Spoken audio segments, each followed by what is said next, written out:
In previous class हमने देखा था exercise number 19 of chapter number 7 alternating current. In this class बच्चों हम देखने वाले एक्सरसाइज नंबर 20।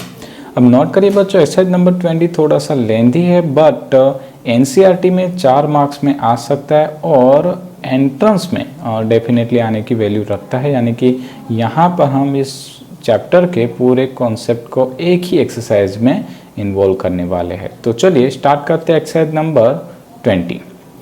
क्वेश्चंस कह रहा है बच्चों, a series LCR circuit with L is equal to 0.12 henry, C is equal to 480 nano farad, R is equal to 23 ohm is connected to a 230 volt variable frequency supply. यानी कि बच्चों हमें यहाँ पे LCR सीरीज कॉम्बिनेशन सर्किट दी गई है। तो सबसे पहले मैं यहाँ पे गिवन डेटा नोट करता हूँ। तो बच्चों मुझे यहाँ पे दिया गया था गिवन डेटा में inductor L is equal to 0.12 henry, capacitance C is equal to 480 nano के लिए बच्चों मैं यहाँ पे लिख रहा हूँ 10⁻⁹ फेराडे एंड रेजिस्टेंस दिया गया था बच्चों 23 ओहम। और जैसे कि मैंने आपको ऑलरेडी बता के रखा है, हमेशा ही आपको क्वेश्चन में दी होती है RMS वैल्यू पोटेंशियल। तो ये हो गया 230 वोल्ट। अब देखिए बच्चों, इन दिस क्वेश्चन हमें 4 चीज़ें फाइंड आउट करने को बोली गई है। तो हम बारी बारी से काम लेंगे। सबसे पहले हम नोट करेंगे पॉइंट नंबर A। तो पॉइंट नंबर A कह रहा है बच्चों, what is the source frequency for which current amplitude is maximum and obtain this maximum value। यानी कि पहला पॉइंट है बच्चों कि आपको वो फ्रीक्वेंसी फाइंड आउट करनी है एट दैट टाइम आपका जो करंट है वो मैक्सिमम हो। तो बच्चों हम जानते हैं कि करंट मैक्सिमम तब होगा जब इम्पीडेंस मिनिमम होगा। इम्पीडेंस मिनिमम तब होगा जब इम्पीडेंस का आर्बिटरी पोर्शन 0 हो जाएगा, और आर्बिटरी पोर्शन अगर 0 होता है तो हम उसे रेजोनेंट फ्रीक्वेंसी कहते हैं। तो इन शॉर्ट बच्चों हमें यहाँ पे फाइंड आउट करनी है रेजोनेंट फ्रीक्वेंसी। तो मैं यहाँ पे नोट कर देता हूँ फ्रीक्वेंसी एट मैक्सिमम करंट। ठीक है बच्चों, मैक्सिमम करंट। तो बच्चों देखिए कैसे करेंगे। रेजोनेंट फ्रीक्वेंसी ओमेगा नॉट का फॉर्मूला होता था 1/√LC।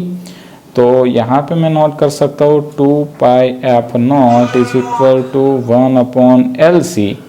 तो f0 इज इक्वल टू बच्चों यहाँ पे हो जाएगा 1/√2πLC। करेक्ट है बच्चों, काफ़ी इजी कैलकुलेशन है। चलिए वैल्यू पुट करते हैं। 2 की वैल्यू 2, पाई की वैल्यू 3.14 √L। अब L देखिए बच्चों हमें दिया गया है 0.12 और C यानी कि हमें दी गई है वैल्यू 480 इंटू 10⁻⁹। तो चले बच्चा पार्टी कैलकुलेशन कर दीजिए। बट देखिए कैलकुलेशन करते वक्त आपको एक चीज़ यहाँ पे ध्यान में देनी होगी। यहाँ पे 10⁻⁹। अब देखिए 10⁻⁹ का रूट यानी कि बाय 2 नहीं हो सकता है। तो आपको क्या करना होगा, 10⁻⁹ में से थोड़ा सा चेंज करना होगा। या तो 10⁻⁸ करके कैलकुलेशन कीजिए या 10⁻⁻10 करके कैलकुलेशन कीजिए, जिसको आप डिवाइड बाय 2 कर सको। ठीक है बच्चों। और अगर आप यहाँ पे कैलकुलेशन फिनिश करेंगे बच्चों तो यहाँ पे आंसर आता है 663.53 हर्ट्ज। तो ये मुझे मिल गई frequency at maximum current. Correct बच्चों। साथ ही साथ मुझे पूछा गया था कि वो मुझे मैक्सिमम करंट भी फाइंड आउट करना है। तो मैं यहाँ पे नोट कर देता हूँ मैक्सिमम करंट। ठीक है, तो मैक्सिमम करंट के लिए बच्चों मुझे IM फाइंड आउट करना है। तो मुझे पता है कि IM is equal to VM upon mod Z। और VM इज इक्वल टू बच्चों मैं लिख सकता हूँ √2 into VRMS upon mod Z। But note करिए बच्चों, जब रेजोनेंस होता है तब इम्पीडेंस का आर्बिटरी पोर्शन 0 हो जाता है। तो इम्पीडेंस रेजिस्टेंस के बराबर होता है। तो हम यहाँ पे लिखेंगे R। अब हम वैल्यू पुट करेंगे तो √2 इंटू 230 डिवाइड बाय R की वैल्यू थी 23। तो चले बच्चों कैलकुलेशन फिनिश कर दीजिए। तो मेरे हिसाब से कैलकुलेशंस काफ़ी इजी है। यहाँ पे आ जाएगा 10 √2 जिसकी वैल्यू होती है 1.4142 इंटू 10 करेंगे बच्चों, तो यहाँ पे आंसर आएगा 14.14 एम्पियर। तो ये बच्चों मुझे मिल गया मैक्सिमम करंट।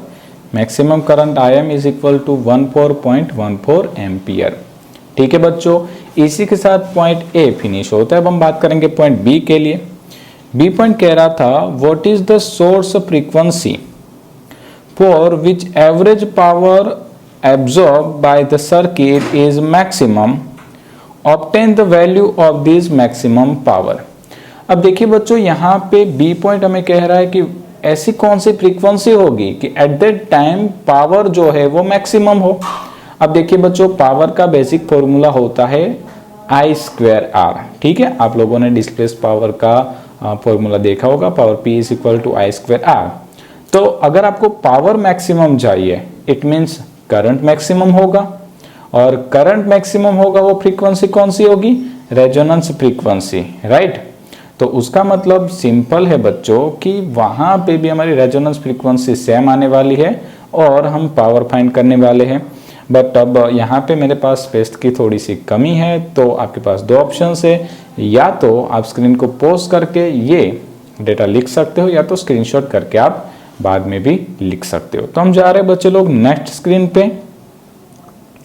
तो बी पॉइंट कह रहा था frequency when power become maximum। ठीक है, तो जैसे कि मैंने आपको एक्सप्लेन किया है कि पावर जो है वो मैक्सिमम तब होगा जब करंट मैक्सिमम होगा, और करंट मैक्सिमम तब होगा जब फ्रीक्वेंसी जो है वो रेजोनेंट फ्रीक्वेंसी बनेगी। यानी कि यहाँ पे भी फ्रीक्वेंसी का बच्चों आंसर आने वाला है 663.53 हर्ट्ज। और अब हमें बात करनी है पावर के लिए। तो पावर का फॉर्मूला होता है बच्चों VRMS into IRMS into cos phi यानी कि पावर फैक्टर। बट यहाँ पे देखिए बच्चों, रेजोनेंस सिचुएशंस में क्या होता है, आर्बिट्ररी पोर्शन 0 होता है, तो पावर फैक्टर जो होता है वो cos फाई हो जाता है 1, यानी कि उसकी मैक्सिमम वैल्यू लेंगे हम 1, तो यहाँ पे हो जाएगा VRMS इंटू IRMS। ठीक है, और अगर आपको बच्चों IRMS तो हमने फाइंड नहीं किया है, तो अगर आप ये फॉर्मूला यूज करोगे तो आपको IRMS भी फाइंड करके उसकी वैल्यू पुट करनी पड़ेगी। तो मैं आपको दूसरा तरीका सिखाता हूँ, आप यहाँ पर डायरेक्टली ऐसा कर सकते हो VRMS²/R। देखिए ये फॉर्मूला कहाँ से आया, तो हमें पता है V is equal to IR, तो I is equal to V/R। तो हमने IRMS की जगह पे बच्चों फॉर्मूला यूज कर लिया VRMS/R, तो यहाँ पे हो गया VRMS का स्क्वायर/R। तो VRMS कितना था 230 का होल स्क्वायर बाय R कितना था 23। अगर बच्चा पार्टी आप कैलकुलेशन करोगे तो आंसर आ जाएगा 2300 वाट। तो ये मिल गया मुझे मैक्सिमम पावर। करेक्ट है बच्चों, राइट। चलिए आगे चलते पॉइंट नंबर सी के साथ। तो पॉइंट नंबर सी कह रहा था बच्चों, for which frequency of the source is the power transfer to the circuit half the power at resonant frequency, what is the current amplitude at this frequency. अब देखिए बच्चों, यहाँ पे हमें दो चीज फाइंड आउट करने को बोली है। हमें बोला गया है कि हमें वो फ्रीक्वेंसी फाइंड आउट करनी है एट दैट टाइम हमारा जो पावर है वो जब रेजोनेंस फ्रीक्वेंसी पे पावर, अब देखो हमने अभी किया था कि रेजोनेंस फ्रीक्वेंसी पे पावर कितना मिलता है, मैक्सिमम, यानी कि हमारा पावर जो है वो मैक्सिमम वैल्यू का आधा मिले एट दैट टाइम हमें फ्रीक्वेंसी फाइंड आउट करनी है। तो देखिए बच्चों, पॉइंट सी के लिए हम क्या करेंगे, हमें फाइंड करनी है frequency at that time power जो है वो हाफ होना चाहिए। तो एट दैट टाइम बच्चों हम यहाँ पे हाफ पावर बैंडविड्थ का कॉन्सेप्ट यूज करेंगे। आप लोगों को याद होगा बच्चों, फ्रीक्वेंसी का फॉर्मूला हुआ करता था angular frequency omega is equal to omega 0 plus minus delta omega. अब डेल्टा ओमेगा यानी बच्चों हाफ पावर बैंडविड्थ इसे बोला जाता है। आपने कर्व देखा होगा, जब आपका करंट जो है वो Im/√2 हो जाता है एट दैट टाइम हम कह सकते हैं कि आपको जो पावर है वो हाफ मिलेगा। ठीक है, और अगर मैं यहाँ पे डेल्टा ओमेगा की वैल्यू रखूँ, सॉरी यहाँ पे प्लस माइनस, डेल्टा ओमेगा की वैल्यू होती है बच्चों आर बाय एल, बट मुझे हाफ पावर के लिए लेना पड़ेगा आर बाय 2l। तो यहाँ पे डेल्टा ओमेगा की वैल्यू हमने पुट कर दी बच्चों आर बाय 2l। तो अब हम यहाँ पे फ्रीक्वेंसी के लिए बात करेंगे, तो फ्रीक्वेंसी के लिए f0 प्लस माइनस, अब देखिए बच्चों ये डेल्टा ओमेगा था, एंगुलर फ्रीक्वेंसी था, उसको मैं फ्रीक्वेंसी में चेंज करूंगा, तो मुझे यहाँ पे लिखना पड़ेगा 2l इंटू 2 पाई। ठीक है ना, आपको पता है omega is equal to 2 pi F, तो F is equal to omega by 2 pi, correct. तो चले बच्चों फ्रीक्वेंसी के लिए बात करते हैं। देखिए f0 की वैल्यू तो कितनी थी 663.53 प्लस माइनस r। अब देखिए बच्चों आपको r की वैल्यू पता है 23, 2l की वैल्यू कितनी थी आपको याद होनी चाहिए, और याद नहीं है तो हम लिख लेंगे 0.12 और 2 पाई, करेक्ट है बच्चों।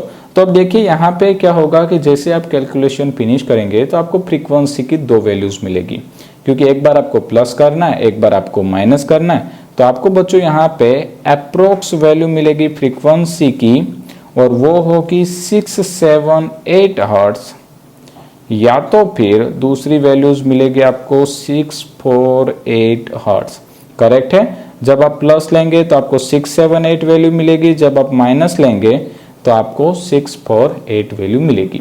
यानी कि जब हम इतनी फ्रीक्वेंसी कंसिडर करेंगे तो हमारा पावर हमें आधा मिलेगा, मैक्सिमम वैल्यू से आधा मिलेगा।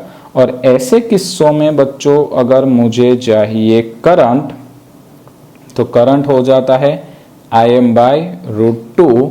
तो Im की वैल्यू बच्चों नोट कर लीजिए, Im की वैल्यू कितनी आई थी 14.14 डिवाइड बाय √2। ठीक है, अब √2 यानी यहाँ पे आ जाएगी इसकी वैल्यू 10 एम्पियर, 14/14 बाय 1.414, तो यस करेक्ट है। चलिए कैलकुलेशंस तो अच्छे से कर ही लेंगे हम लोग, ठीक है ना। चलिए तो ये यहाँ पे पॉइंट सी फिनिश होता है। अब लास्ट पॉइंट बचा इस क्वेश्चंस का हमारा, और लास्ट पॉइंट कह रहा था बच्चों what is the Q factor of the given circuit, यानी कि इस सर्किट का हमें क्यू फैक्टर फाइंड आउट करना था। तो मैं बच्चों नोट करता हूं पॉइंट डी, क्यू फैक्टर, जिसे कभी कभी क्यू वैल्यू भी बोला जाएगा, ठीक है ना। अब देखिए इसका फॉर्मूला तो काफी इजी है, 1/r √L/C, ठीक है। चलिए तो वैल्यू पुट करते, r की वैल्यू बच्चों 23, L की वैल्यू थी 0.12, C की वैल्यू है 480 इंटू 10 की पावर -9, राइट है बच्चों। अब देखिए आपको एक चीज का ध्यान रखना होगा यहाँ पे कि वापस से यहाँ पे देखिए 10 की पावर -9 आई है, और 10 की पावर -9 का रूट नहीं निकल सकता, तो आपको यहाँ पे भी ध्यान रखना है 10 की पावर या तो -8 कर लीजिए, या तो 10 की पावर -10 करके फिर काम करिएगा। और यहाँ पे अगर आप कैलकुलेशन फिनिश करोगे बच्चों तो आंसर आएगा 21.739, और अगर हम यहाँ पे अप्रोक्स वैल्यू लेते हैं तो यहाँ पे आंसर आ जाएगा 21.7। तो ये बच्चों मुझे मिल गया है वैल्यू ऑफ क्यू फैक्टर, और इसी के साथ हमारा ये क्वेश्चन यहाँ पे फिनिश होता है। आई होप बच्चे पार्टी आपको ये एक्सरसाइज अच्छा लगा होगा और मज़ा भी आया होगा। इन नेक्स्ट क्लास हम मिलेंगे एक्सरसाइज नंबर 22 के साथ। Thank you.